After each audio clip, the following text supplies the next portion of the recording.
नमस्कार दोस्तों, कैसे हैं आप सब। उम्मीद करता हूं कि जहां पे भी होंगे मस्त होंगे, स्वस्थ होंगे और अच्छे से अपना टाइम स्पेंड कर रहे होंगे। मेरा नाम विकास है और आज मैं फिर आपके समक्ष उपस्थित हूं एक नए वीडियो को लेकर के, एक नए चैप्टर को लेकर के। तो चलिए आगे चलते हैं। आज का जो मेरा टॉपिक है वो है name starts with letter B.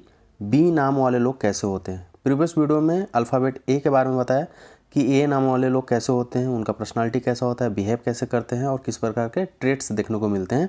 तो उसी कड़ी को आगे बढ़ाते हुए आज का जो मेरा टॉपिक है वो है name starts with letter B, या बी नाम वाले लोग कैसे होते हैं जिनका कि नाम बी से होता है। उन व्यक्तियों की पर्सनालिटी कैसा होता है, बिहेवियर कैसा होता है, बिहेव कैसे करते हैं, ट्रेट्स कैसा होता है, क्वालिटीज़ कौन कौन से होते हैं। ठीक है, उसी के बारे में आज मैं बात करने वाला हूँ। तो चलिए आगे चलते हैं।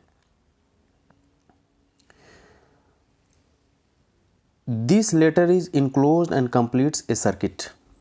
बी जो लेटर है उसको आप यदि गौर से देखें तो कैसा होता है, इनक्लोज्ड है, अंदर से बंद है, एंड कंप्लीट्स ए सर्किट, इस प्रकार का सर्किट बनाता है। आप जब देखे होंगे बी तो इस टाइप का है। ये अल्फ़ाबेट का दूसरा लेटर है और नंबर 2 को रिप्रेजेंट करता है।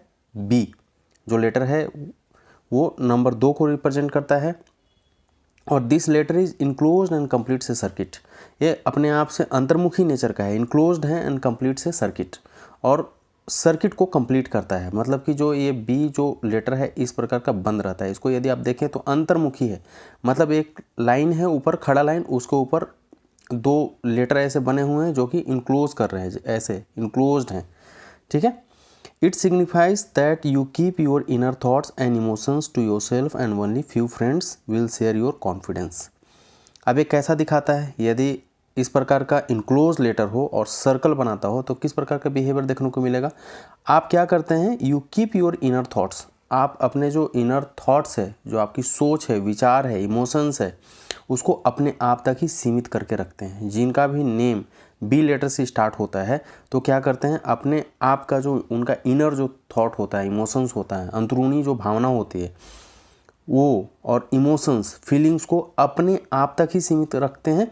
किसी को डिस्क्लोज नहीं कर पाते हैं, एक्सप्रेस नहीं करते हैं। उनको भय बना रहता है और डर भी बना रहता है कि शायद कुछ उल्टा सीधा ना हो जाए या कुछ गलत ना समझा जाए। तो इसके वजह से क्या होते हैं, अंतर्मुखी नेचर के हो जाते हैं। And only few friends will share your confidence, और आपके कुछ ऐसे दोस्त होते हैं, कुछ खास दोस्त जिनके साथ ही आप मतलब कॉन्फिडेंस जाहिर कर पाते हैं, विश्वास कर पाते हैं, या यूँ कह लीजिए कि कुछ ही आपके दोस्त होते हैं जिनसे कि आप अपने भावनाओं को, इच्छाओं को, इमोशंस को, फीलिंग्स को शेयर कर पाते हैं। या तो दोस्त लोग कुछ ऐसे होते हैं जो आप तक पहुंच पाते हैं। सभी के साथ आप खुल करके बातें नहीं कर पाते हैं, सबके साथ अपने इमोशंस को शेयर नहीं कर पाते हैं, बांट नहीं पाते हैं। ये एक डिमेरिट पॉइंट भी माना जा सकता है। कुछ लोगों के लिए अच्छा भी हो सकता है, कुछ लोगों के लिए बुरा भी हो सकता है। तो ऐसा नेचर देखने को मिलता है जिन व्यक्तियों का नाम बी लेटर से स्टार्ट होता है। ठीक है। यू आर इमोशनल, आप बहुत ही ज़्यादा इमोशनल हैं, सेंसिटिव भी हैं, एंड बीट साई नेचर, और थोड़ा सा ना शर्मीले नेचर के भी होते हैं। इमोशनल हैं बहुत ज़्यादा, आप सेंसिटिव भी हैं, छोटी छोटी बातें आपको हर्ट कर जाती हैं। इमोशनल का मतलब होता है छोटी छोटी जो बातें होती हैं उसमें रो भी सकते हैं, हंस भी सकते हैं, कैसा रिएक्ट करेंगे पता नहीं होता है। तो यू आर इमोशनल, सेंसिटिव, छोटी छोटी बातें आपको हर्ट कर सकती हैं, रुला सकती हैं, हंसा सकती हैं, और आपके सेंसेशन को हिला करके भी रख सकती हैं। And bit A Sai nature, और आप थोड़े शर्मीले स्वभाव के होते हैं। ठीक है। You are friendly and understanding person, आप बहुत ही दोस्ताना और अंडरस्टैंडिंग पर्सन हैं, दूसरों की भावनाओं को समझ जाते हैं, दूसरों के साथ घुल मिल भी जाते हैं कभी कभी, और उनके साथ अपने सुख दुख भी साझा कर पाते हैं। तो you are friendly and understanding person, दूसरों की भावनाओं को कदर भी करते हैं, समझ भी लेते हैं। Peace and harmony are essential to you, और आपके लिए शांति और हारमोनी बहुत ही इसेंशियल हो जाता है, क्योंकि आपका नेचर इस टाइप का है। आप खुद से इमोशनल हैं, सेंसिटिव हैं, साई नेचर के हैं, अपने आप को जाहिर नहीं कर पाते हैं, आपके फीलिंग्स इमोशंस को किसी के सामने एक्सप्रेस नहीं कर पाते हैं। तो आपके लिए शांति और हारमोनी बहुत ही इंपॉर्टेंट हो जाता है। ठीक है। You are loyal and firm in your believes, आप लॉयल भी हैं, जिस चीज़ को आप फॉलो करते हैं उसके प्रति लॉयल होते हैं, चाहे वो प्रोडक्ट हो, फ्रेंड्स हो, रिलेटिव्स हो, सोसाइटी हो, आप उसके प्रति लॉयल हैं एंड फर्म हैं। एंड आप जो बिलीव्स आपके मन में है उसके प्रति आप एकदम सहमत हैं। And you often cling to ideas after they have outlived their usefulness. You are moody and emotional. आप मूडी नेचर के भी हैं, साथ ही साथ इमोशनल नेचर के भी हैं, क्योंकि मूडी तो आप रहेंगे ही रहेंगे, कब हंसेंगे कब रोएंगे कुछ बोल नहीं सकते हैं, क्योंकि आपका इमोशंस ऐसा है भर भर के अंदर में भरा पड़ा हुआ है, तो कभी ना कभी फटेगा ही फटेगा। तो कभी वो सुख में भी हो सकता है, कभी दुख में भी हो सकता है, कभी हंसी में भी हो सकता है, कभी खुशी में भी हो सकता है। तो इसलिए आपका नेचर जो थोड़ा होता है ना वो मूडियल हो जाता है। You are a moody and emotional.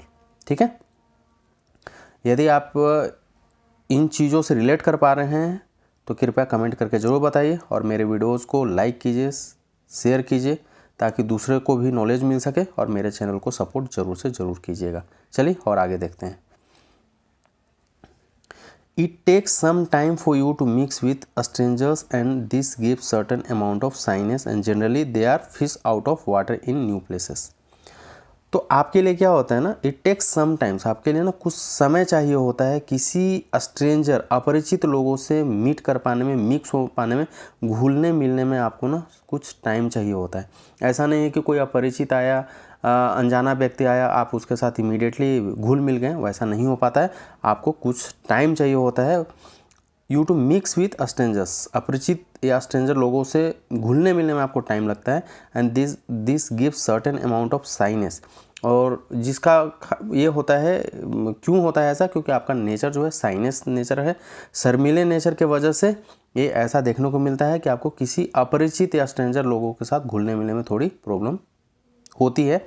And generally they are fish out of water in new places, और जब आप नए प्लेसेस में जाते हैं ना, तो एक मछली होती है ना जो बाहर आती है, वैसे बाहर आने में ना अपने आप को एक्सप्रेस करने में बहुत टाइम लग जाता है। ठीक है, जब नए प्लेसेस हो तो वहाँ पे कई लोग हो गए, 1000 लोग हैं, शादी विवाह फंक्शन कुछ हुआ, पार्टी हुआ, तो वहाँ पे कई तरह के लोग हैं, तो उनके सामने अपने आप को खुलने में ना आपको बहुत टाइम लग सकता है। कभी कभी आराम से भी हो सकता है और कभी कभी आपको टाइम लग सकता है। ठीक है, When your names starts with B, you are cooperative and like to follow the suggestions given by others. यदि आपका नाम B से स्टार्ट होता है तो आप कोऑपरेटिव है, सहयोगी नेचर के हैं, दूसरों को सहयोग कर देते हैं, कोऑपरेटिव नेचर के हैं, and like to follow the suggestions given by others, और आप दूसरे के सजेशंस को फॉलो करते हैं और फॉलो करना भी पसंद करते हैं, और दूसरे लोग गाइड करेंगे ना तो उसके बेस पे आप चलना ज़्यादा पसंद करते हैं, सजेशंस भी मानते हैं, एडवाइस भी मानते हैं, और सहयोगी नेचर के तो आप हैं ही।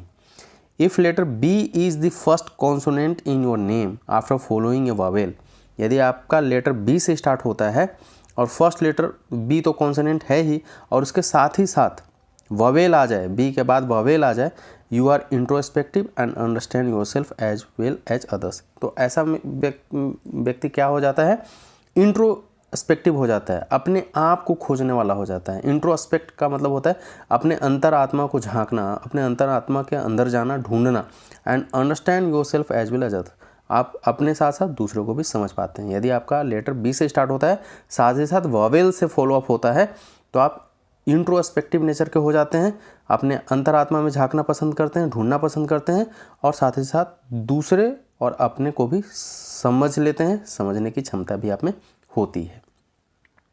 आई होप सो कि यहाँ तक आपको अच्छा लगा हो। चलिए आगे चलते हैं। अब कुछ हिंदी के लिए देख लेते हैं। हिंदी में भी ऐसा ही सेम है, मैंने आपके लिए लाया है ताकि आपको अच्छे से डिटेलिंग मिल जाए। अंग्रेजी वर्णमाला के यह दूसरा अक्षर है। ऐसे व्यक्ति अंतर्मुखी प्रकृति के होते हैं, जो मैंने इंग्लिश में एक्सप्लेन किया, सेम हिंदी में भी वही है। अंग्रेजी वर्णमाला का यह दूसरा अक्षर है। ऐसे व्यक्ति अंतर्मुखी प्रकृति के होते हैं। ऐसे व्यक्ति विचारों को अपने भीतर ही रखते हैं तथा वाद विवाद में बहुत कम हिस्सा लेते हैं। आर्गुमेंटेटिव नेचर के बहुत कम हैं और उससे वाद विवाद में बहुत कम हिस्सा लेने वाले होते हैं। ऐसे व्यक्ति अपने स्वयं के विचारों, भावनाओं एवं कार्यों में ही लीन रहते हैं। इनकी जान पहचान तथा मित्रों की संख्या सीमित होती है तथा उनमें से भी बहुत ही कम पर विश्वास कर पाते हैं जिन व्यक्तियों का नाम बी से स्टार्ट होता है। ऐसे व्यक्ति जीवन में थोड़े शंकालु तथा चौकन्ने रहते हैं तथा अपने स्वार्थों और इच्छाओं पर पैनी नज़र रखते हैं। चलिए और आगे देखते हैं। इन लोगों में एक प्रकार की झिझक या आत्महीनता की भावना होती है। आत्मीयता भी है, साथ ही साथ आत्महीनता की भावना होती है जो इन्हें खुलने नहीं देती। ऐसे व्यक्ति अन्य लोगों व अधिकारियों से तथा अपरिचितों से मिलने में कतराते हैं। ऐसे व्यक्तियों के लिए एक सलाह है कि अपने आप को खुलने दें और साथ ही साथ अपनी भावनाओं और इमोशंस को जाहिर कर सकें, जिससे इनके मित्रों की संख्या में वृद्धि हो सके। तो ये था ऐसे लोगों के लिए जिनका नाम बी लेटर से स्टार्ट होता है, उनका नेचर कैसा होता है, पर्सनालिटी कैसा होता है, कैसा बिहेव करते हैं, किस प्रकार के ट्रेट्स रहता है उनमें। आई होप सो कि ये वीडियो आपको पसंद आया होगा। यदि पसंद आया हो तो मेरे वीडियो को लाइक कीजिए, शेयर कीजिए, मेरे चैनल को सब्सक्राइब कीजिए। मैं आपके लिए ऐसे ही और भी वीडियोस लाता रहूँगा और आपके ज्ञान को, नॉलेज को बढ़ाता रहूँगा। तो आज के लिए बस इतना ही, मिलता हूँ नेक्स्ट वीडियो में। तब तक के लिए see you, take care, bye bye.